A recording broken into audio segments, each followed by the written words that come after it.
اس قدر اولاد کیسی ہو جاتی ہے؟ ہم لوگ اچھے لوگ نہیں ہیں، ہم لوگوں نے ماں باپ کو پہچانا نہیں ہے۔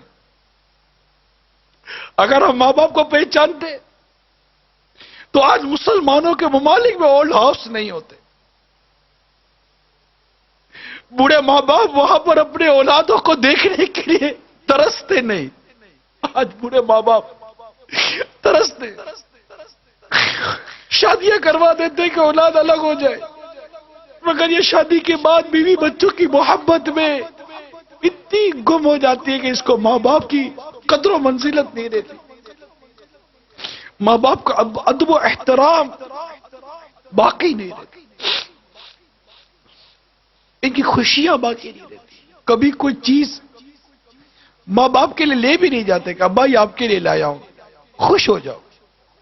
باپ کو جو چیز پسند تھی کبھی بھول کر تو صبح یا دوپہر یا رات میں لے جاؤ، ابا پوچھے بیٹا کیسے ہے؟ کہ ابا جان یہ میں بازار سے نکلا تھا، میں نے دیکھا آپ کو بہت پسند ہے، میں آپ کے لیے لایا ہوں، اور آؤ دونوں مل کر بیٹھ کر کھاتے ہیں۔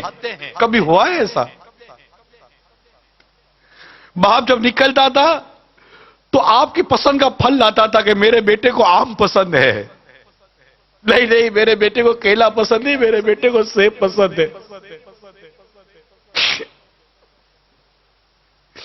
آج ماں باپ کے آگے ٹھنڈا کھانا رکھ دیتے ہو، اور ماں باپ اس دن کو یاد کرو جب بیٹا کہتا تھا امی آج کڑھائی کھانے کا جی چاہ رہا ہے۔ ماں کی طبیعت ٹھیک ہو یا نہ ہو تم وہ کڑھائی پکا کر کھلاتی تھی، ہوٹل تھی، وہ ماں کو باورچی نہیں تھی، نہیں امی یہ پسند نہیں ہے، میں نے آج انڈا کھانا ہے، اس کے لیے یہ انڈا بنایا ہے، میرے لیے وہ انڈا بنا کر دو۔ تمہیں دو قسم کے انڈے بنا کر تمہاری ماں کھلاتی تھی۔ آج تو گھر کا سامان لاتے ہو تو بیوی بچوں کے لیے چھپا کر لاتے ہو کہ ماں باپ دیکھ نہ لے، کہ ماں باپ یہ سامان دیکھیں گے تو کہیں گے بیٹا کہاں سے لائے ہو؟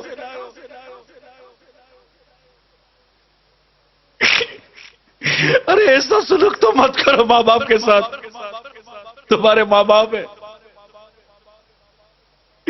ان سے محبت کرنا سیکھو، ان سے پیار کرنا سیکھو۔ تمہاری ایک چیخ کی پکار سن کر ماں باپ کا دل دہل جاتا تھا، دوڑتے ہوئے بھاگتے تھے۔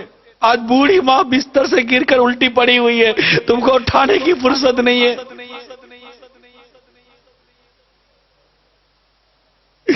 ماں سو نہیں سکتی صحیح، میں تیری خدمت کروں کہ کام کروں، لیکن تمہاری ماں نے تم کو کہا تھا کہ بیٹا میں باورچی میں کھانا پکاؤ کہ تیرا خیال رکھوں۔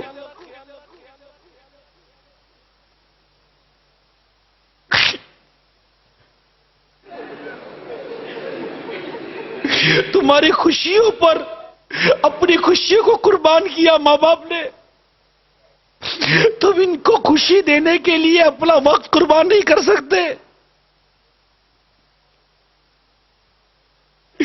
ماں باپ ترستے ہیں کہ ہمارا بیٹا ہمارے پاس 2 گھڑی بیٹھ کر محبت بڑی بات کر کر تو جائے، مگر تمہارے پاس ماں باپ کے لیے وقت نہیں۔ چھٹی کے دن دوستوں کے ساتھ وقت گزارو گے، لیکن ماں باپ کے پاس بیٹھ کر ان کی دل جوئی نہیں کرو گے۔ تم جب 5 یا 6 سال کے تھے، پاؤں میں درد ہوتا تھا تو چیختے تھے ماں پاؤں میں درد ہوتا ہے، ماں پوری رات بیٹھ کر تمہارا پاؤں دباتی تھی۔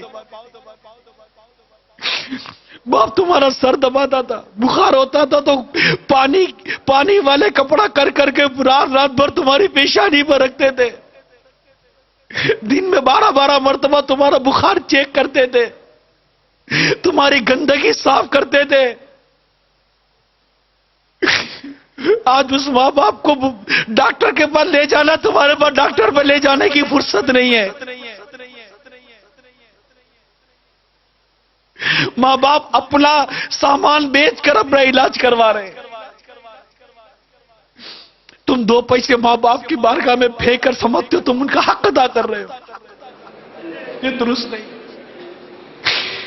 یہ ہمارا انداز درست نہیں، ہم غلط کر رہے ہیں، ہم اپنے ماں باپ کے ساتھ غلط کر رہے ہیں۔ اللہ ہم سب کو ہمارے ماں باپ کی قدر کرنا نصیب فرما دے، ان کی عزت کرنا نصیب فرما دے، ہمارے ماں باپ کا احترام کرنا نصیب فرما دے۔ اگر ہماری پرورش میں، ہماری تربیت میں اگر ماں باپ کی طرف سے اگر کوئی کمی ہے بھی تو یہ اللہ اور ہمارے ماں باپ کا معاملہ ہے، ہمارا نہیں ہے۔ ہمیں حکم ہے ماں باپ کی فرما برداری کرنے کا، خدمت کرنے کا، اطاعت کرنے کا، ان کو راضی کرنے کا، جہاں تک شریعت نے ہم کو اجازت دی ہے، مگر ہم ایسا نہیں کر رہے۔ بیٹی کو کتنی تمناؤں سے ماں بڑی کرتی ہے کہ بڑی ہوگی تو ہمارے ہاتھ بٹائے گی، میرا ہاتھ بٹائے گی، بیٹی ہاتھ بٹائے گی۔ بیٹی کو آئینے کے سامنے کھڑے ہو کر میک اپ کرنے سے، تیار ہونے سے، سونے سے فرصت نہیں ہے۔ ماں چل نہیں سکتی، لیکن بیٹی ہے کہ اس کے دل میں ماں کے لیے رحم پیدا نہیں ہوتا۔ بیٹی ابھی پتہ نہیں کیا ہو گئے، بیٹا کیا بیٹی ہے کیا۔ ماں باپ کے معاملے میں قیامت کی نشانی میں ایک نشانی میں نے پڑھی تھی اس طرح کی کہ ماں باپ کے مقابلے میں دوستوں کو زیادہ اہمیت دی جائے گی، ماں باپ کی بات نہیں مانی جاتی۔ اللہ تعالی ہم سب کو والدین کا ادب و والدین کا احترام کرنے کی توفیق عطا فرمائے، اور ہم سب کو ماں باپ کی نافرمانی سے محفوظ فرمائے۔ امیر سنت نے ایک بڑا ہی عبرت والی بات نقل کی ہے۔ آپ فرماتے ہیں